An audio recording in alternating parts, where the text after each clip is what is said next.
Hello everyone, Motivate Mike here. I'm going to pull another motivational and positive thinking message out of my famous Motivate Mike cup at random, unknown to me, and this one says, you don't have the guts to be who you want to be.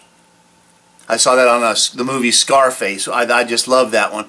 You don't have the guts to be who you want to be.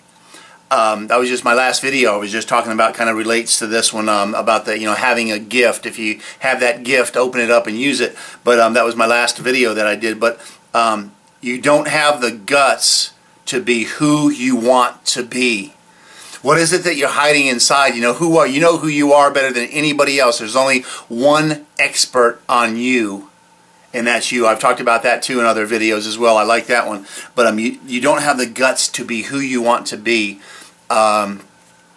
Well, what is that? What is holding you back from being the real you, the true you? And I've got that. I'm working on that same thing myself. I'm glad I pulled this one out of my famous cup. Circumstances don't have to be 100% perfect for you to pursue something. People like myself say, well, I got to wait till I move to this other place before I can get settled and start doing what I want to do. And some of it's true. Some of it's, you have to have certain situations going on, and there's better times than others to do things, and easier times, things that'll be more convenient. But if you could just find that courage, I keep telling myself, find that courage inside to really take that step I want to take. And do it. But you don't wait for everything to be perfect, because things aren't always ever going. Everything is not going to be perfect. At the same time. It's just for me anyway. It doesn't work out that way. But you don't have the guts to be who you want to be. Think about that today. Wow. What do you need to do to get started, to really get started on who you want to be, who you know you are and you want to let out, who you want to become, who you know you can be. And I was thinking of a saying I heard, of course, you reach for the lowest lying fruit, right? The easiest thing to do to pursue what you want to pursue. You don't start thinking these grand plans and all this stuff you have to do and where you're going to be a month down the road. Then you start getting all that stuff in your head, and it's overwhelming and you don't do anything.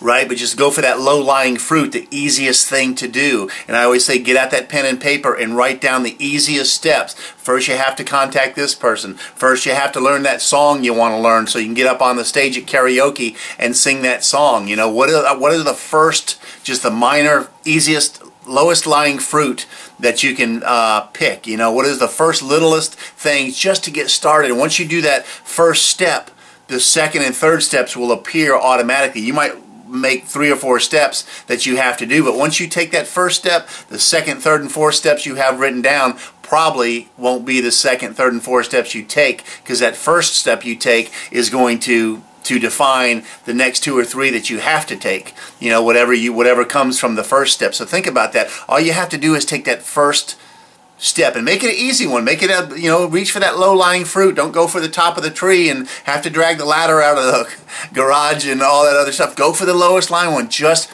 get started. Which brings me into my favorite saying I say on almost every video.